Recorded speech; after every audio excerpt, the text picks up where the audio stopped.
1980년대 중반의 한겨울, 저는 지원했던 대학교 학력 시험에 떨어졌습니다.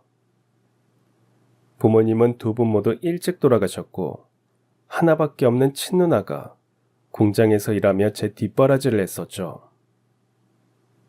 누나는 제가 대학생이 되기만을 바라며 혼자 고생을 했던 건데 이렇게 떨어지고 나니 누나 볼 면목도 없었습니다. 그리고 집안 형편상 재수는 꿈도 못 꿨습니다. 누나 혼자 벌어서 살림 역시 빠듯한데 이런 상황에 공부가 다 무슨 소용인가 싶었죠. 그래서 다 집어치우고 돈을 벌기로 마음먹었습니다. 누나는 이런 책에 다시 마음 잡고 공부하라며 설득했지만 저는 뿌리쳤습니다. 그렇게 여기저기 돌아다니면서 막노동을 하며 돈을 벌고 있던 어느 날, 누나가 죽었다는 청천벽력 같은 연락을 받게 됐습니다. 일만 하느라 몇 년간 공장에만 있던 누나는 평소에 자유롭게 여기저기를 돌아다니는 게 꿈이라고 했었습니다. 그 말이 떠올라 저는 누나를 화장시켜 우리의 고향인 인천 바다에 뿌려주고 유품을 정리하러 누나가 일하던 공장으로 향했습니다. 기숙사를 같이 쓰던 누나의 친구에게 유품이 들어있는 작은 상자를 건네받고 집으로 와서 그 안에 들어있는 물건을 확인했습니다. 그 중엔 누나의 오래된 일기장이 있었고 저는 몰랐던 충격적인 사실을 읽고 제 가슴을 치며 통곡하며 울다 그대로 정신을 잃었습니다. 1970년대 말, 저희 가족은 인천의 작은 동네에서 살고 있었습니다. 아버지, 어머니, 그리고 3살 차이가 나는 누나, 그리고 저, 이렇게 4식구였어요. 아버지는 흔히 말하는 한량이었습니다. 가족을 먹여 살릴 생각은 안 하시고 친구와 술만 좋아하시던 분이었죠. 부자는 아니었지만 부족하지는 않았던 집안 살림도 아버지가 다 말아먹었다고 들었습니다. 그래도 정신을 못 차리고 계속해서 술 마시고 도박하고 여자와 바람을 피우는데 돈을 가져다 쓰셨죠. 그래서 부모님은 싸우는 날이 많았어요. 당신, 내가 여기 놔둔 돈 당신이 가져갔어요? 그거 애들 학교에 낼 돈인데 그것까지 가져가면 어떡해요? 당장 가서 다시 가져와요. 아이, 그거 뭐 얼마나 한다고 그래. 내가 오늘 가서 몇 배로 따올게. 걱정 마. 뭐? 그럼 또 그 돈을 도박에 다 썼단 말이에요? 당신 진짜 자식들까지 온 식구가 다 거리로 나앉아봐야 정신을 차리겠어요? 아유, 그놈의 잔소리. 집에 오면 마음이 편해야 하는데 이건 뭐 한시도 쉴 수가 없어, 쉴 수가. 그러니 내가 밖으로 놔두는 거야. 그리고 당신이 이렇게 나오니까 애들도 지혜비를 하찮게 보는 거 아니야. 애들 욕하지 말아요. 당신이 아버지로서 해준 게 뭐가 있어? 그러고도 당신이 가장이고 아버지야? 아니, 옆에 내가 뚫린 입이라고 못하는 말이 없네. 두 분이 심하게 싸우시면 어린 저는 무서웠습니다. 이러다 꼭 무슨 일이 날 것만 같았거든요. 그럴 때면 누나가 저를 데리고 밖으로 나갔습니다. 민서가, 우리 밖에서 조금만 있다가 들어가자. 근데 선희 누나, 언제까지 여기 있어야 해? 나 추운데. 민석이 추워? 추워. 배도 고프고. 그러면 우리 동네 한 바퀴만 돌다가 들어가자. 움직이다 보면 덜 추울 거야. 누나가 저 밑에 가서 민석이가 좋아하는 풀빵 한 개 사줄게. 진짜? 알겠어. 누나 약속 지켜. 그때는 누나 역시 어렸을 때였는데 생각해보면 누나는 또래보다 일찍 철이 들었던 것 같습니다. 나이보다 의젓했고 밖으로만 다니는 아버지와 집안 살림을 도맡아 일하는 어머니를 대신해서 어렸던 저를 돌봐줬습니다. 어머니는 항상 바쁘셨어요.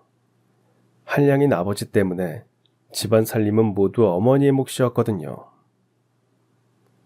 어머니가 돈을 벌어서 아버지 몰래 집안 여기저기에 숨겨두면 아버지는 어떻게 하셨는지 기가 막히게 숨겨놓은 돈을 찾아다 술 마시는 데 쓰고 도박하는 데 쓰고 여자 만나는 데 썼어요. 그래서 저희 집안은 점점 더 가난해질 수밖에 없었습니다. 그러던 중 제가 10살이 되던 해 그 일이 벌어졌습니다.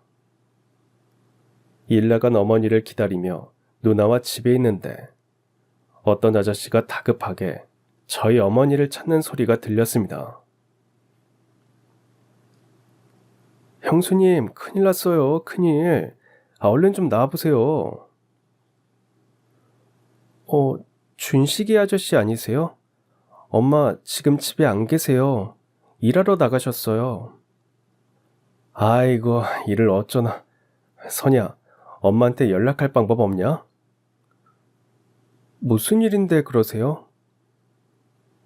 니네 아버지, 아이고, 형님이 큰일 났다, 큰일 났어. 잔뜩 술에 취해서 저 앞에 산 넘어오다가 발을 헛디뎌서 그대로 굴러 떨어진 것 같아. 내가 가다가 발견해서 병원에 데려가긴 했는데, 아휴, 어떻게 될지 모르겠다. 선이 너 얼른 엄마 모시고 병원으로 가봐라. 알겠지? 아버지가 추락사고를 당한 것이었습니다. 아버지의 상태는 심각했습니다. 그런데 돈이 없었기에 병원에 오래 입원시킬 형편도 안 됐습니다. 엄마는 어쩔 수 없이 아버지를 집으로 모셔왔고 수술은 못 시켜도 뼈 붙이는 데 좋다는 약을 구하기 위해 여기저기서 돈을 빌렸습니다. 하지만 소용이 없었어요. 아버지는 일주일 정도 사경을 헤매다 결국 숨을 거두셨어요. 선희 아버지, 이렇게 허망하게 갈 거면서 그동안 왜 그렇게 속을 썩였어요. 천년 만년 살 것처럼 굴더니. 엄마 괜찮으세요? 제가 죽 끓여왔는데 이거 드세요. 며칠째 아무것도 못 드셨잖아요. 이러다 어머니까지 쓰러지시겠어요. 선이야, 민서가, 이제 우리 세 식구밖에 없다. 엄마가 너희 어떻게든 책임질 테니 걱정 마. 내 새끼들 내가 잘 키울 거야. 엄마, 그래서 말인데요. 제가 생각을 해봤는데요. 저도 학교 그만두고 어디 가서 돈이라도 벌면 어떨까요? 제 친구들도 학교 관두고 벌써부터 돈 버는 애들 많아요. 공부는 나중에도 얼마든지 할 수 있어요. 그게 무슨 소리야. 선이 너 아직 중학생이야. 그리고 이제 내년이면 고등학교도 가야지. 쓸데없는 생각하지 말고 공부나 해. 엄마, 저 고등학교 안 가도 돼요. 민석이가 공부 잘하잖아요. 공부 못하는 저보다는 잘하는 민석이 한 명이라도 제대로 밀어주면 어때요? 선이야, 너나 민석이나 나한테는 똑같은 자식이야. 공부 잘하고 못한다고 그렇게 차별해서 키울 생각 없어. 이 이야기는 그만하자. 너는 고등학교 갈 생각이나 해. 알겠지? 아버지가 돌아가신 뒤 어머니는 더 바빠지셨습니다. 아버지의 약을 사느라 빌린 돈을 갚아야 했고 저희 남매 둘의 학비를 마련하기 위해 몸이 10개라도 모자라셨어요. 아침부터 낮까지는 인천의 한 부두에서 생선 손질을 하셨고 밤까지는 식당에서 부엌 일을 하셨습니다. 이렇게 일을 하다 보니 엄마의 웃는 얼굴 대신 피곤함에 절어있는 모습을 훨씬 자주 보게 됐습니다. 그런 어머니께 저와 누나는 조금이라도 기쁨을 주고 싶었습니다. 그때 제가 할 수 있는 건 공부뿐이었어요. 누나, 선희 누나, 이것 봐라. 나 이번에도 반에서 1등 했어. 정말? 우리 민석이 공부 진짜 잘하는구나. 이거 엄마 보여드리면 진짜 좋아하시겠다. 그렇지. 엄마가 엄청 기뻐하시겠지? 누나, 나는 계속 이렇게 공부해서 우리나라에서 제일 좋은 대학교 갈 거야. 그래서 엄마랑 누나랑 호강시켜 줄 거야. 진짜? 말만 들어도 너무 고맙네. 진짜라니까. 나 한다면 한다고. 알았어. 우리 민석이라면 당연히 할 수 있지. 일단 밥부터 먹고 이따 엄마 들어오시면 성적표 보여드리자. 누나가 밥 차려줄게. 그날 엄마가 돌아오시기만을 기다리며 숙제를 하고 있었습니다. 늦은 밤 대문을 여는 소리가 들렸어요. 그걸 듣자마자 저는 100점을 맞은 시험지를 들고 나가 어머니에게 안겼습니다. 민석아, 아이고, 엄마한테서 냄새 나는데. 괜찮아요. 엄마, 이것 보세요. 나 또 100점 맞았어요. 그래서 이번에도 우리 반에서 1등 했어요. 그래? 잘했구나. 춥다. 밖에서 이러지 말고 방에 들어가자. 신나서 어머니에게 자랑했지만 예상했던 반응과는 달랐습니다. 저는 어머니가 훨씬 더 기뻐하고 잘했다고 칭찬해 주실 줄 알았거든요. 어머니는 바로 씻으러 가셨고 혼자 시무룩해져 방으로 들어갔습니다. 민서가 표정이 왜 그래? 누나, 엄마는 내가 공부를 잘해도 별로 안 좋은가 봐. 어? 그게 무슨 말이야? 아니, 내가 100점 맞은 시험지 보여줘도 잘했다. 이 말밖에 안 하는 거야. 아, 엄마 반응이 덤덤해서 민석이가 서운했구나. 민석아, 근데 너도 졸리고 힘들면 말할 힘도 없잖아. 엄마도 새벽부터 이렇게 늦은 밤까지 일하시는데 얼마나 피곤하시고 지치셨겠어. 말씀은 그렇게 했어도 속으로는 누구보다 기쁘실 거야. 그러니까 우리가 이해해드리자. 민석이도 다음 달이면 중학생 되니까 누나가 무슨 말 하는지 알겠지? 알겠어. 그래, 그럼 이제 잘 준비하자. 누나의 위로 덕에 서운했던 마음이 사라지는 것 같았습니다. 그리고 그날 밤, 저희 세 식구에게는 끔찍한 일이 벌어지고야 말았습니다. 한창 자고 있는데 누나가 문을 발칵 열고 저를 밖으로 끄집어냈습니다. 민석아, 정신 차려. 누나의 말소리는 들렸지만 몸이 무겁고 머리가 어지러워 어떤 반응도 할 수 없었어요. 눈뜰 힘도 나지 않았죠. 제가 가만히 있자 누나는 제 뺨을 때리며 소리쳤어요. 김민석, 정신 차려. 눈 떠봐. 아, 누나. 그래, 누나야. 정신 들어? 근데 몸이 잘 안 움직여. 너무 무거워. 엄마는? 겨우 몸을 일으켜 주위를 둘러보니 엄마는 마당 한편에 정신을 잃은 채로 쓰러져 있었습니다. 저희 가족은 연탄가스를 마신 거였어요. 누나 역시 가스를 마신 채로 엄마와 저를 밖으로 데리고 나오느라 옷 힘을 다 쓴 상태라 기력이 없어 보였습니다.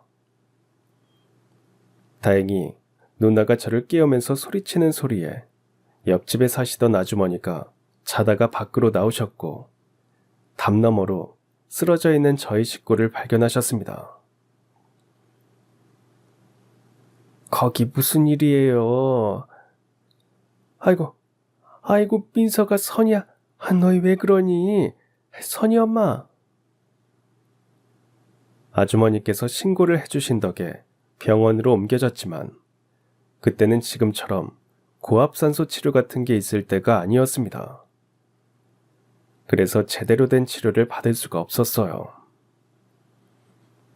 저와 누나는 다행히 정신을 차렸지만 어머니는 그러지 못했습니다. 그동안 밤낮으로 일한 탓에 몸이 많이 약해진 상태였기 때문입니다. 결국 그렇게 어머니는 이산화탄소 가스에 중독되어 아버지가 돌아가신 지 1년 만에 그 곁으로 가시고야 말았습니다. 엄마, 눈 좀 떠보세요, 엄마. 이렇게 가시면 안 돼요. 누나, 엄마 돌아가신 거야? 이제 우리 어떡해. 그때 제 나이는 14, 누나는 17이었습니다. 친척도 없던 우리는 어떻게 해야 할지 막막했습니다. 다행히 이웃에 살고 계시는 어른들의 도움을 받아 조촐하게나마 어머니를 보내드릴 수 있었어요. 누나와 저는 집으로 돌아와 멍하니 앉아 있었습니다. 그때 밖에서 어떤 여자가 저희를 부르는 소리가 들려왔어요.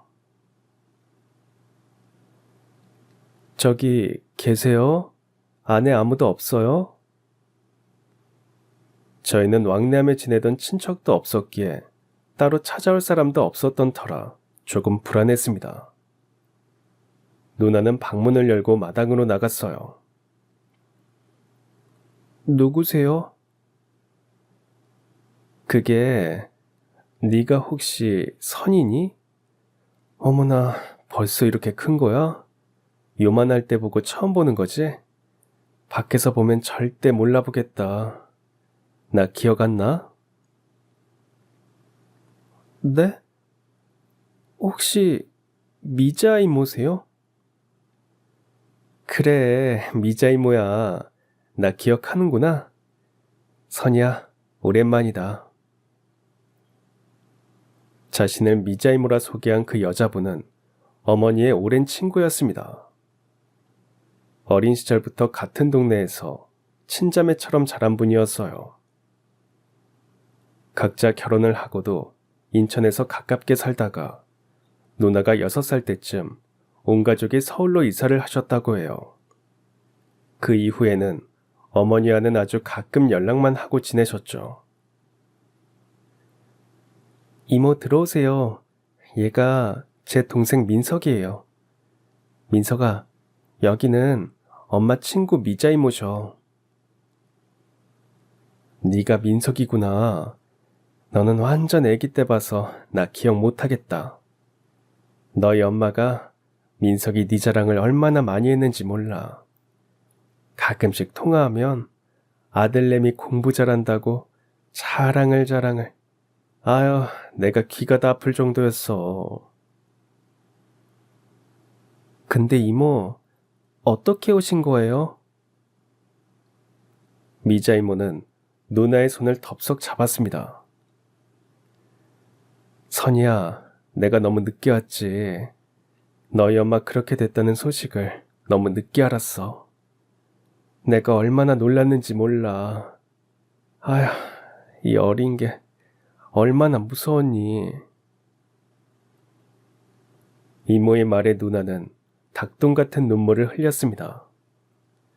옆에서 보던 저 역시 어머니가 생각나서 울음이 터졌어요. 아휴, 자식들 눈에 밟혀서 어떻게 갔을까. 순영이 그것이 자기가 이렇게 일찍 갈 거라는 걸 예상을 했는지 어쨌는지 몇 달 전에 그러더라고.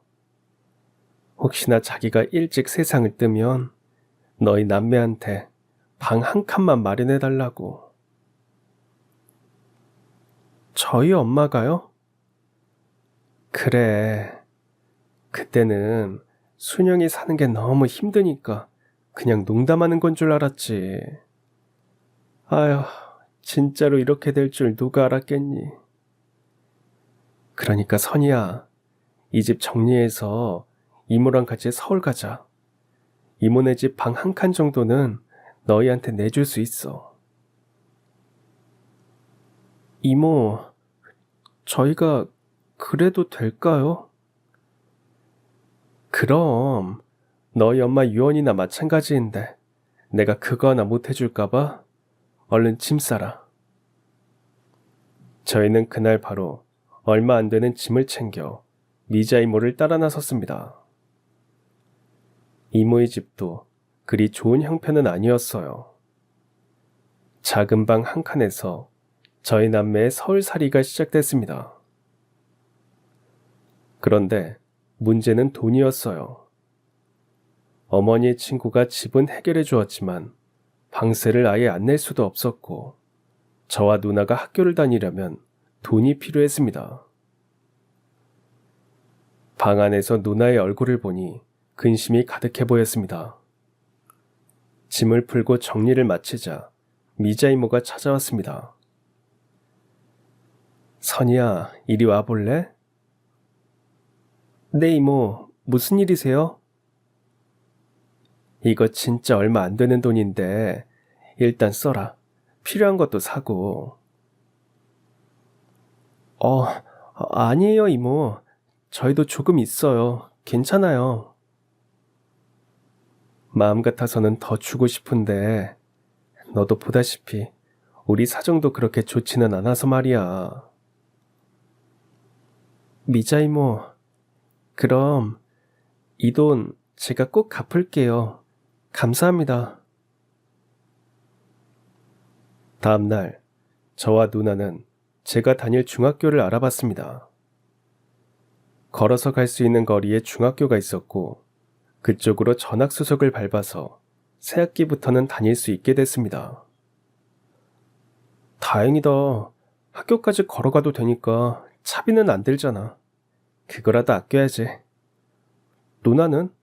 이제 누나 고등학교도 알아봐야지. 저기 민서가, 누나 말 잘 들어. 누나는 고등학교 안 갈 거야. 뭐라고? 학교를 안 가겠다고? 아니 왜? 누나는 돈 벌 거야. 그래서 네 학비도 벌고 집세도 낼 거야.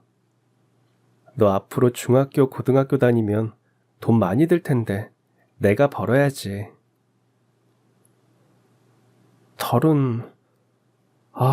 다른 방법은 없는 거야? 엄마가 누나도 고등학교 꼭 가라고 했었잖아. 공부는 나중에 하면 돼.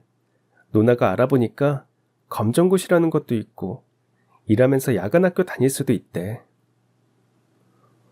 그럼 나도 돈 벌래.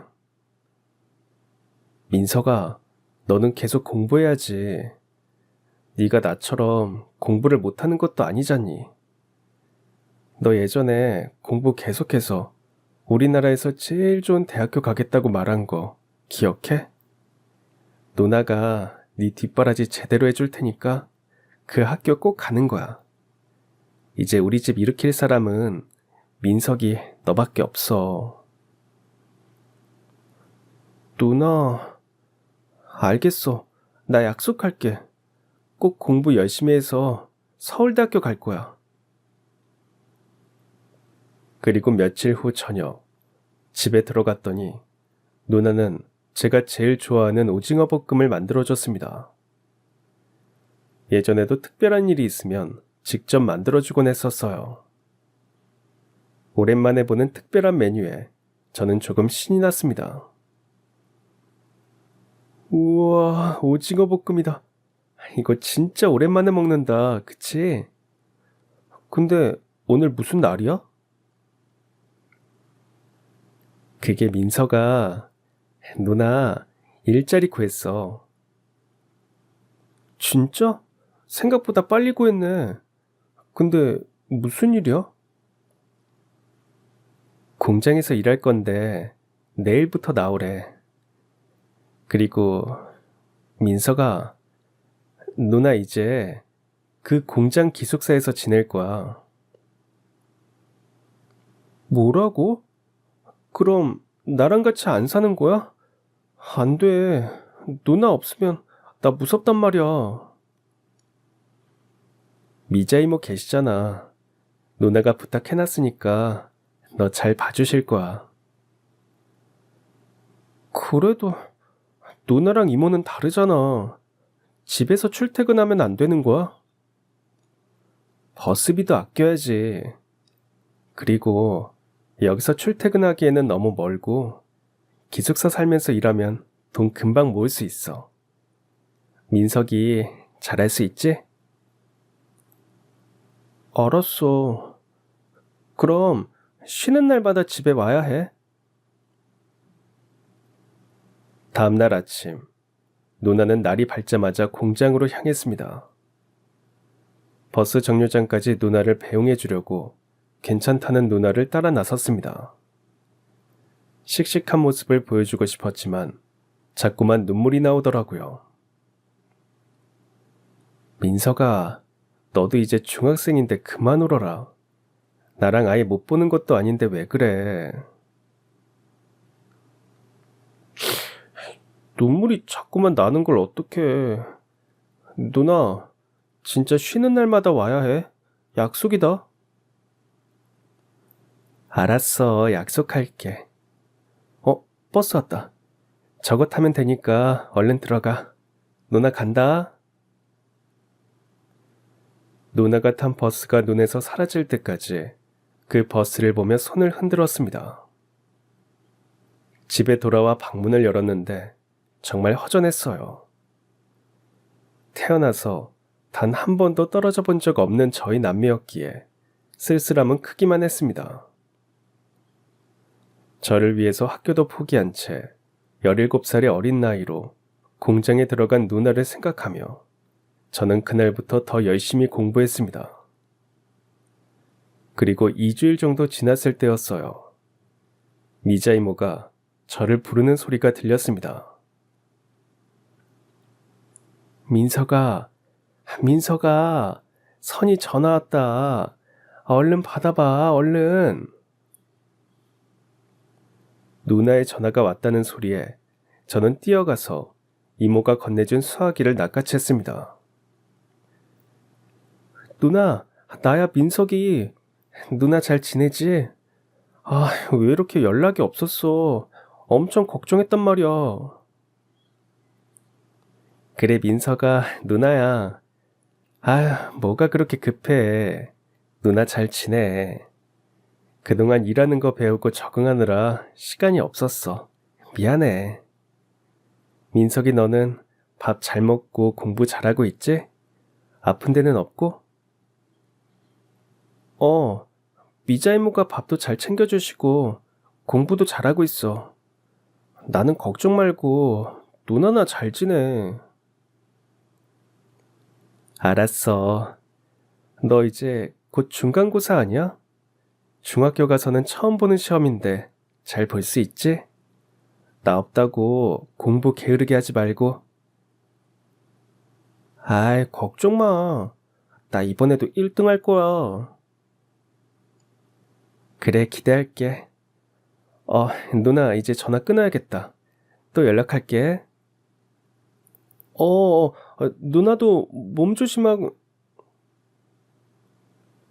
인사를 다 하기도 전에 전화는 끊어졌습니다. 누나의 목소리는 다행히 밝아 보였어요. 얼마 후 저는 중학교에 들어간 뒤 첫 번째 시험을 치렀고 결과는 당연히 1등이었습니다. 성적표를 받은 순간은 너무 기뻤지만 곧 쓸쓸한 마음이 들었어요. 이제 이 성적표를 보여줄 가족이 없었기 때문이죠. 인천에서 살았던 시절이 그리워졌습니다. 아버지는 한량에 어머니 속을 썩이는 날이 훨씬 많았지만 그래도 제가 공부를 잘한다는 사실은 자랑스러워 하셨습니다. 그래서 저만 보면 우리 집안을 일으킬 장남이라며 칭찬을 많이 해주셨어요. 그리고 어머니도 아버지가 돌아가시기 전까지는 동네 사람들에게 제가 똑똑하다는 걸 은근히 자랑하고 다니셨고 누나는 말할 것도 없었습니다. 하지만 이제 제 곁에는 시험을 아무리 잘 봐도 반에서 1등을 해도 같이 기뻐해줄 가족이 없었습니다.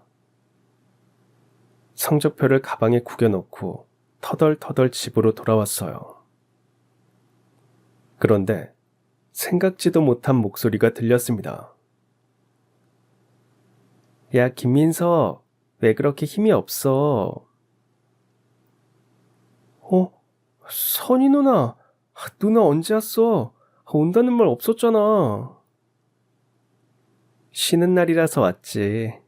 누나 오랜만에 보니까 반갑지? 그걸 말이라고 해? 한 달 만에 온 거잖아. 미안해. 얼른 들어가자. 내가 네 선물도 사왔어. 방에 들어가자마자 누나는 제 선물이라며 신발을 보여줬습니다. 사실 중학교 입학하면서 발이 더 커져서 이전에 신던 운동화가 작아졌는데도 살 돈이 없으니 구겨서 신고 있었거든요. 누나가 사온 운동화는 제 발에 딱 맞았습니다. 저는 너무 좋아서 그걸 신기조차 아까웠어요. 그뿐만이 아니었어요. 누나는 그날 저를 중국집으로 데려가서 저녁을 사줬어요. 짜장면 2개를 주문한 뒤 저는 그 자리에서 중간고사 성적표를 꺼냈습니다. 누나, 이거 저번에 본 중간고사 성적표야. 나 약속대로 1등 했다. 정말이네. 민서가, 사실 누나 진짜 걱정했거든. 아무래도 인천보다는 서울 애들이 공부를 잘할 테니까 네가 적응 못하면 어쩌나 얼마나 걱정했나 몰라. 근데 이렇게 또 1등을 했구나. 안 되겠다. 오늘 누나가 탕수육도 쏜다. 됐어. 그거 너무 비싸잖아. 나는 짜장면만 먹어도 좋아. 걱정 마. 누나 월급 받아서 오늘은 돈 있어. 우리 둘 다 탕수육은 한 번도 안 먹어봤으니까 이참에 먹어보자. 사장님, 저희 탕수육도 주세요. 그날 먹은 탕수육은 제 생에 먹어봤던 어떤 탕수육보다 가장 맛있었습니다. 쉬는 날이라고 해봤자 누나는 하루밖에 있지 못했어요. 다음날 다시 공장으로 돌아가야 했습니다. 그러면서 자신도 열심히 일할 테니 저한테는 다른 걱정은 말고 학교 생활만 잘하라고 했죠. 저는 그 말에 알겠다고 대답했습니다.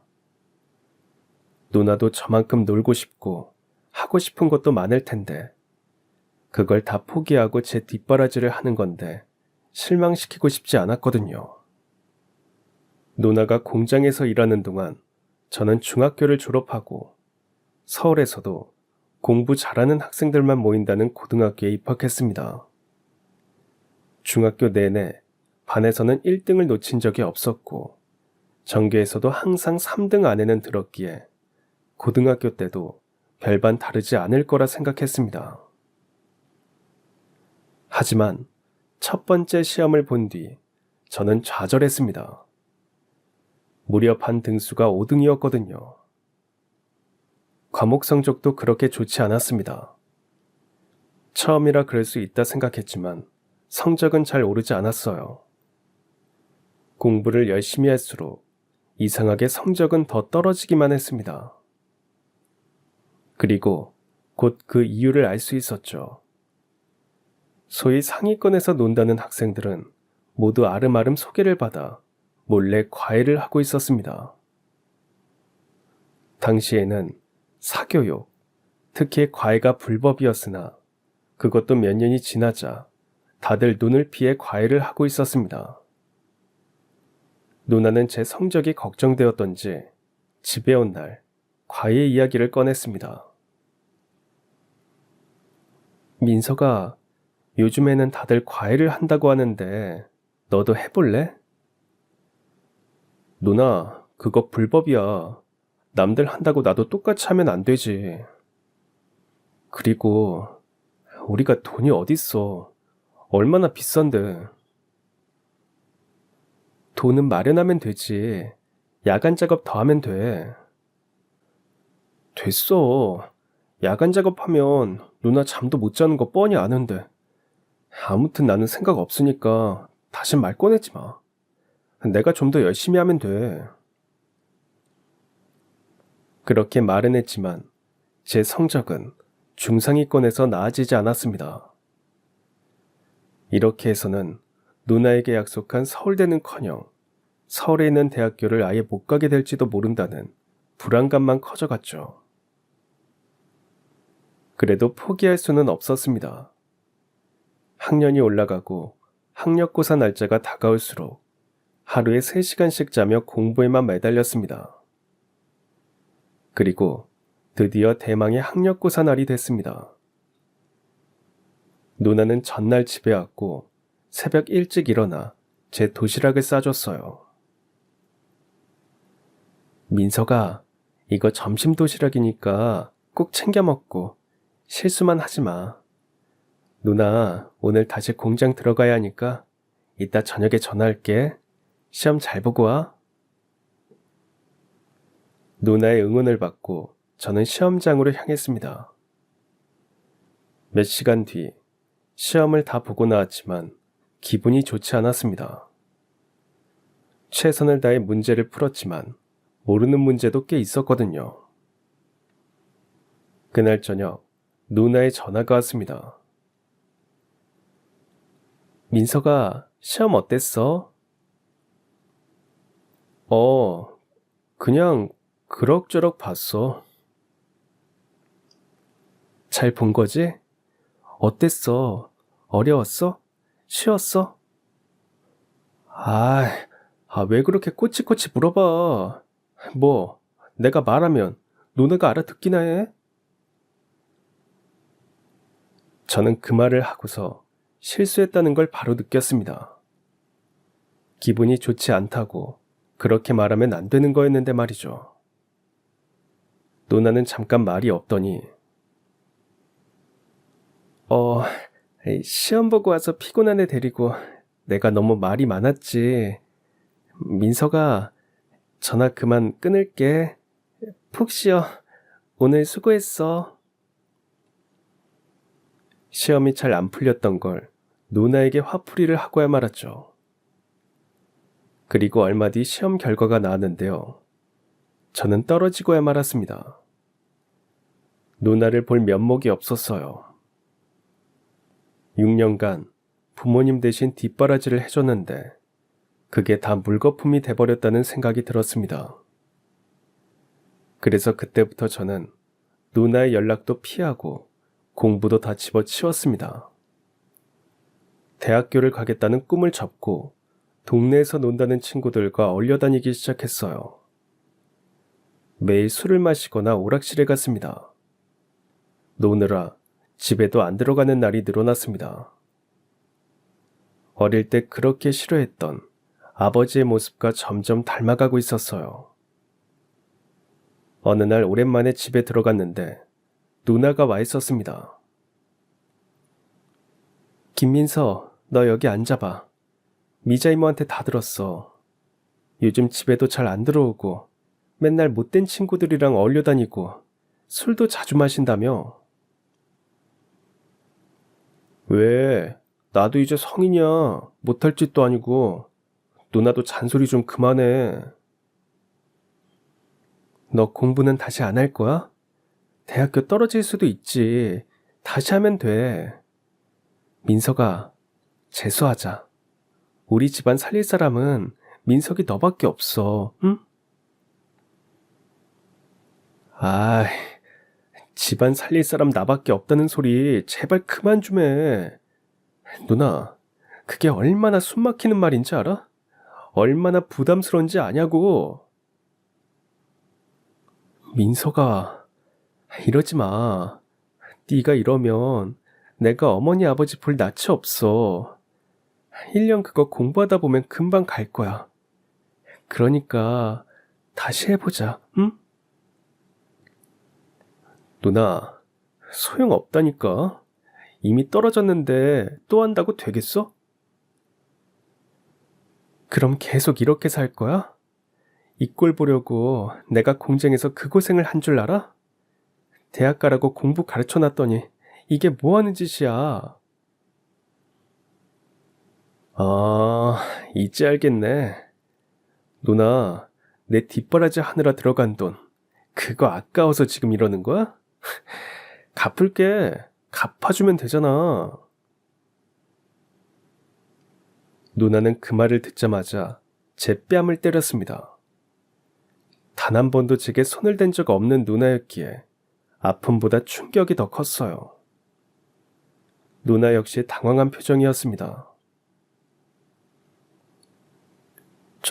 저기 민서가 그게 내가 때리려고 그런 게 아니라. 저는 그 길로 집을 나와 친구 집으로 향했습니다.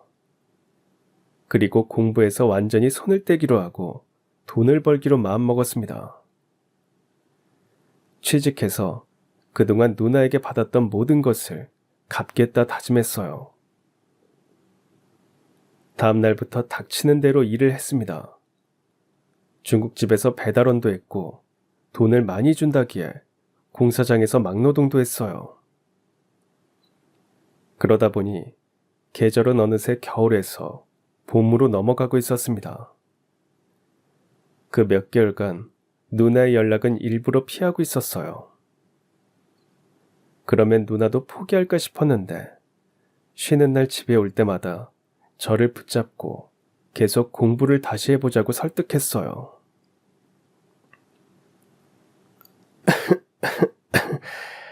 민서가, 너 계속 이럴 거야? 네가 무슨 일을 한다고 그래? 언제까지 이럴래? 나 공부 아예 접었다니까? 내가 알아보니까 봄부터 시작해도 안 늦는데 너는 머리가 좋으니까 이번에는 서울대 붙을 수 있을 거야. 그놈의 공부. 진짜 지긋지긋하다. 그리고 누나, 왜 이렇게 기침을 하는 거야? 병원에 가보라니까? 시끄러워서 잠을 잘 수가 없어. 나 진철이네 집 가서 잘 거니까 그런 줄 알아. 그 이후로 저는 집에도 들어가지 않고 친구 집에서 지내거나 일부러 지방에 있는 공사 현장에 가서 막노동을 했습니다. 거기서 먹고 자고 일하다가 2개월 후 서울에 올라갔어요. 이 정도면 누나도 포기했겠지 싶었습니다. 그리고 옷을 챙기러 오랜만에 집에 들어갔습니다. 혹시나 누나가 쉬는 날이라 집에 있지 않을까 걱정했지만 다행히 누나는 없었고 미자 이모가 저를 반겨줬습니다. 민서가, 너 그동안 어디서 뭐 했어? 얼마나 걱정했는 줄 알아? 전화라도 한 통 해주지.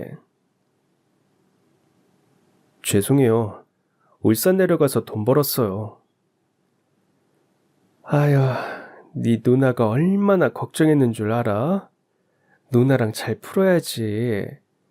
요즘 네 누나 건강도 좋지 않은데 네 걱정까지 하느라 몸이 삐쩍 말라가더라. 제가 알아서 할게요, 이모. 그래, 너희처럼 우애 좋은 남매가 어딨니? 나중에 후회하지 말고 누나한테 먼저 사과해. 피곤할 텐데 들어가서 쉬렴. 씻고 나서 방 안에 누워있는데 미자 이모가 전화를 받는 목소리가 들렸습니다. 뭐라고요? 우리 선이가 어떻게 됐다고요?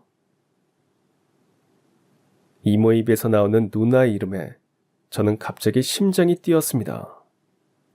뭔가 안 좋은 일이 일어난 것만 같았죠. 그래서 저는 벌떡 일어나 이모가 있는 곳으로 갔습니다. 민서가, 선이가, 선이가. 이모, 왜 그래요? 누나가 왜요? 무슨 일인데요? 선이가, 죽었단다. 이게 무슨 일이니, 민서가. 저는 그때 아무 생각도 나지 않았습니다. 어떻게 병원까지 갔는지도 기억이 나지 않습니다. 정신을 차려보니 병원의 영안실이었습니다. 미자 이모와 저는 병원 측에서 확인하라며 보여준 싸늘하게 식어버린 누나를 마주해야 했습니다. 이모는 그대로 주저앉아 펑펑 우셨고 저는 그대로 몸이 굳어버렸습니다. 병원에서 누나의 사망 원인은 흔히들 폐병이라 말하는 폐결핵이라고 말해줬습니다. 그 말을 듣자마자 몇 개월 전 누나의 기침 소리에 듣기 싫다며 짜증을 냈던 제 모습이 떠올랐어요. 그때 같이 병원에라도 가볼 걸 하는 후회가 밀려왔지만 이미 늦어버린 후였습니다. 하루아침에 집안의 가장이 되어 공장에 들어가서 못 먹고 못 입으며 아낀 돈으로 제 뒷바라지를 했던 누나였습니다. 병원을 안 갔던 이유도 저 때문이었을 겁니다. 그것까지 생각하니 저는 누나의 영장사진 앞에서 눈물을 흘릴 자격도 없는 나쁜 놈이었습니다. 그 언젠가 누나와 나눴던 대화가 떠올랐습니다. 누나는 소원이 뭐야? 소원? 너 서울대학교 대학생 만드는 거. 그런 거 말고 누나 가고 싶은 거 말이야. 그런 건 없어?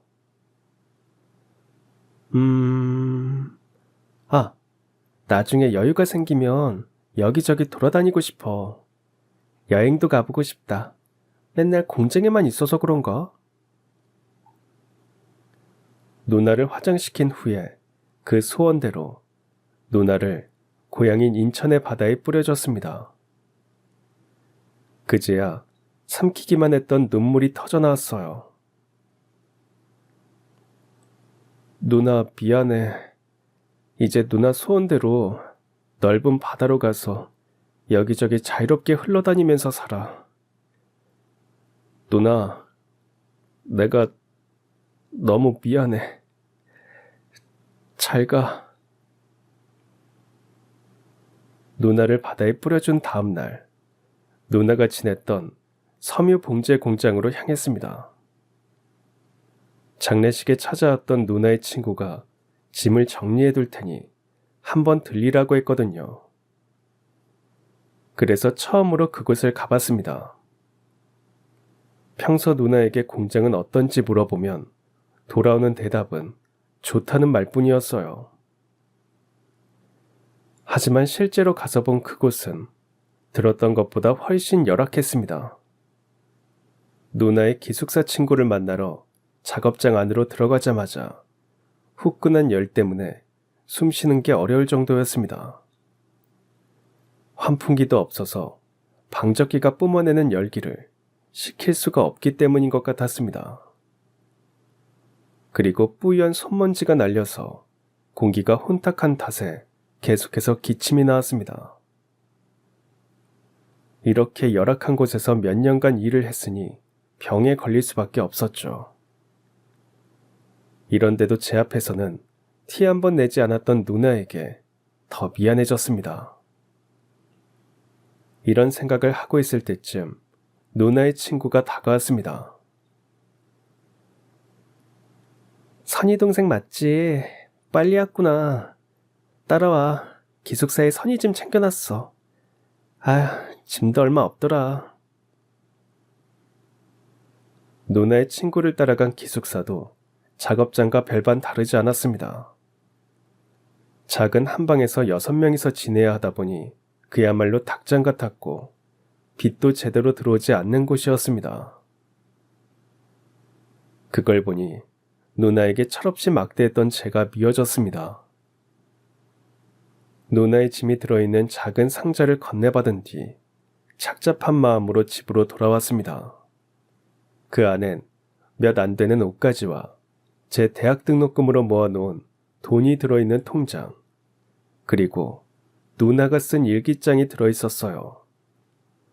일기장을 읽으면 그동안 제가 몰랐던 누나의 모습을 볼 수 있을 거란 생각에 뭔가에 홀린 듯 일기장부터 읽어 내려갔습니다. 그리고 저는 저만 몰랐던 사실을 알게 됐고 가슴을 치며 통곡했습니다. 왜냐하면 저는 누나와는 어머니가 달랐기 때문입니다. 어머니 아버지는 결혼을 하셨지만 아버지의 바람기 때문에 다투는 날이 많았습니다. 그래서인지 결혼한 지 몇 년이 지나도 두 분 사이에는 아이가 생기지 않았어요. 그러던 어느 날 집에 어떤 젊은 여자가 찾아왔습니다. 저기요, 여기가 김성수 그 사람 집 맞죠? 그 인간 어딨어요? 누구시죠? 아, 아줌마가 그 인간 부인이에요? 이 얘기 받으세요. 여기요. 아니, 누구신데 다짜고짜 이러시는 거냐고요? 제 이름은 이홍란이고요. 아, 그게 중요한 게 아니라 아줌마. 그 애기 김성수 씨 딸이에요. 그동안 나랑 재미는 다 봐놓고 애 생겼다고 발길을 싹 끊어? 괘씸해서 정말. 네? 이 애가 우리 남편 아기라고요? 그렇다니까요. 나는 못 키우니까 이 집에서 키우던 말던 알아서 해요. 여자는 다짜고짜 집에 찾아와 갓난아기만 안겨준 채 나가버렸습니다. 아기를 안고 가버린 여자를 찾아봤지만 끝내 찾을 수가 없었어요. 며칠 후 아버지가 집으로 돌아왔습니다. 아버지 역시 아기를 보고 깜짝 놀랐습니다. 아니, 이게 무슨 아기야? 내가 물어보고 싶은 말이네요. 이 얘기 뭐예요? 아니, 그 전에 이 홍란인지 홍단인지 하는 여자는 누구예요? 그 여자가 데려온 아기인데 홍란이가 당신이랑 바람 피운 여자 맞죠? 그럼 이 얘기도 당신이에요? 아, 홍란이, 걔가 데려온 애기야? 아이고, 진짜 애를 낳았네, 낳았어. 아이, 당장 일이네. 다시 데려다 주게. 그 여자가 어디 있는지 알고 다시 데려다 줘요. 이렇게까지 애를 주고 간 거 보면 작정했다는 건데. 아이, 그러면 어쩌게. 당신이 키우게? 당신이 바람 피운 거는 진짜 너무너무 화가 나지만 애가 무슨 죄가 있어요. 부모 잘못 만난 죄밖에 없지. 이 아기 그냥 우리가 키웁시다. 그렇게 선희 누나는 어머니가 키우게 됐습니다. 그리고 3년 뒤 제가 태어난 거죠. 어머니는 저와 누나를 정말 친자식처럼 키우셨습니다. 누나도 이 사실을 몰랐다가 15살쯤 됐을 때 우연히 알게 된 것 같았습니다. 누나는 잠을 자고 있었는데 부모님이 싸우는 소리에 깨어났습니다. 어머니의 화난 목소리가 들렸어요. 그럼 지금 이 늦은 시간에 거기에 가겠다는 소리예요? 홍난이가 죽었다는데 그냥 모른 척해? 그래도 선이 친엄마인데 가서 인사는 하고 와야지. 아유, 목소리 안 낮춰요. 애들 들어요. 그리고 누가 선이 친엄마예요? 선이 친엄마는 나예요. 나. 아유, 알았어. 선이 친엄마는 당신이야. 애들 다 자는데 누가 듣는다고? 그러지 말고 돈 있으면 줘봐. 조의금은 내야 될 거 아니야. 여보, 선이 아버지. 그 여자가 선이 나왔다고 가져간 돈이 얼만 줄 알아요? 나 솔직히 그 여자 생각하면 한 푼도 주기 싫은데 우리 선이 생각해서 그러면 안 될 것 같으니까 주는 거예요. 누나는 그 말을 듣던 날 큰 충격에 휩싸였습니다. 지금까지 자신이 어머니의 친자식이 아닐 거라고는 꿈에도 생각해보지 못했기 때문입니다. 그날 이후 누나는 지금까지 자신을 친자식처럼 키워준 어머니의 사랑에 보답하기로 다짐했습니다. 그래서 아버지가 돌아가셨을 때는 학업을 포기하고서라도 어머니를 도와 일을 하려고 했었고, 어머니마저 돌아가셨을 때는 동생인 저를 위해 한 몸을 희생했던 거죠. 어머니가 다른 반쪽짜리 동생을 외면했을 수도 있었지만 누나는 그러지 않았습니다. 어떻게든 서울대를 보내려고 열악한 환경에서 죽도록 일만 하다가 그 꽃 같은 나이에 세상을 떠나버린 겁니다. 저는 이 사실을 알고 가슴에 시퍼런 멍이 드는 줄도 모르고 쥐어뜯으며 울었고 그대로 지쳐 쓰러지고 말았습니다. 제가 눈을 뜬 건 다음 날이었어요. 모든 사실을 알고 나자 시험에 떨어진 뒤 누나에게 모질게 대하고 공부를 안 하겠다고 반항했던 게 한심스러웠습니다. 그대로 있을 수 없어 곧장 버스를 타고 누나를 뿌린 인천의 바닷가로 향했어요. 그리고 모래사장에 엎드려 울면서 누나에게 사죄했습니다. 누나 미안해. 그동안 아무것도 몰랐어. 누나가 그렇게 안 좋은 환경에서 일하는지도 닭장 같은 곳에서 사는지도 나 때문에 뭘 포기했는지도 하나도 몰랐어. 너무 늦었지만 나 용서해 줄래? 이제부터라도 누나가 말한 대로 다시 공부 시작할게. 그래서 우리나라에서 제일 좋은 대학 서울대학교에 들어갈게. 나 지켜봐줘.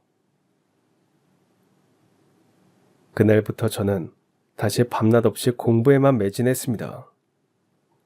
그리고 몇 개월 뒤 다시 또 학력고사를 치렀고 이번에는 서울대학교 법학과에 당당하게 합격했습니다. 그날로 누나를 찾아가 제일 먼저 그 소식을 알렸어요. 지금 이 모습을 누나가 살아있을 때 보여주지 못한 게 아쉬웠습니다. 그래도 우리 착한 선희 누나라면 하늘에서도 잘했다고 웃어주고 누구보다 칭찬해줄 것 같았죠. 그렇게 생각하고 동갑보다 2년 늦게 대학교에 들어간 만큼 악착같이 공부했고 졸업 직전에 사법시험에도 붙었습니다. 그 뒤 연수를 끝내고 바로 발령을 받아 검사가 되었습니다. 남들이 보면 성공한 인생이었습니다. 어려운 환경을 이겨내고 출세도 했죠. 하지만 제 안에서는 뭔가 허전함이 있었습니다. 그러던 어느 날 동기와 함께 늦은 밤까지 일하다 같이 퇴근하던 길이었습니다. 아직 앳돼 보이는 한 무리의 여학생들이 어딘가로 향하고 있는 게 보였죠. 옆에 있는 동기에게 물었습니다. 이렇게 늦은 시간에 저 학생들은 어디 가는 걸까? 민서가, 너 이 근처에 야학 있는 거 몰랐어? 야학? 야간 학교? 그래, 저기로 쭉 내려가면 있잖아. 공장에서 일하는 여공들이 거기 많이 다니잖아. 그러고 보면 애들이 대단해. 돈 벌겠다고 어린 나이부터 공장에 들어간 것도 그렇고 와중에 공부까지 하겠다고 이 늦은 시간에 학교도 가는 걸 보면. 그 여공들을 보자 세상을 떠난 선희 누나가 떠올랐습니다. 살아만 있었더라면 저를 대학에 보낸 뒤에 못다 했던 공부도 했을 거고 소원대로 여기저기 여행도 다녔을 텐데 말입니다. 다음날 그 다음날이 돼도 며칠 전 늦은 밤에 봤던 여공들이 계속 마음에 걸렸습니다. 그리고 제가 그들을 위해 할 수 있을 거라는 생각이 들었죠. 사회에서 흔히 여공이라 불렸던 그들은 당시 우리나라의 수출을 책임지던 산업의 역군들이었지만 사회의 하층 계급으로 취급받고 있었습니다. 일한 것에 비해 턱없이 부족한 봉급을 받고 있었고 작업 환경은 죽을 병을 얻을 정도로 열악했습니다. 병을 얻어도 산재 처리 또한 하나도 받지 못했습니다. 그래서 저는 검사를 그만두고 그 노동자들을 위해 일하기로 마음먹었습니다. 주변에서는 이제 겨우 출세길에 들어섰는데 왜 그런 미련한 짓을 하려고 하냐며 말렸지만 저는 어떤 사명감 같은 게 생겼습니다. 그래서 저와 비슷한 뜻을 가지고 있는 선배가 있는 변호사 사무실에 들어갔습니다. 그리고 그들의 열악한 처우 개선에 힘을 쓰고 법적인 문제로 고민하고 있는 노동자의 편에 서서 약한 사람들을 도우며 살기 시작했습니다. 돈은 많이 벌지 못했지만 마음은 훨씬 뿌듯했습니다. 그들의 편에 서서 우리 사회에 있는 차별과 불공평을 개선해가면서 조금씩이라도 좋아지는 걸 보면 하늘에 있는 누나도 무척이나 기뻐할 거란 생각이 들었습니다. 오랜 세월이 흐른 지금도 저는 여전히 사회의 약자 편에 서서 그들의 인권을 위해 일하고 있습니다. 지금 이 모습을 누나가 봤다면 어린 시절에 그랬던 것처럼 제 머리를 쓰다듬으며 잘했다고 내 동생 장하다고 말해줄 것 같은데 그럴 누나를 만날 수 없다는 게 가장 아쉽습니다. 언젠가는 선희 누나를 다시 만나게 되는 날도 오겠죠. 그날까지 계속해서 저는 누나에게 부끄러운 동생이 되지 않도록 노력할 겁니다. 그럼 지금까지 사연 들어주셔서 감사합니다. 사연이 재밌으셨다면 구독과 좋아요 부탁드려요. 감사합니다. 안녕히 계세요.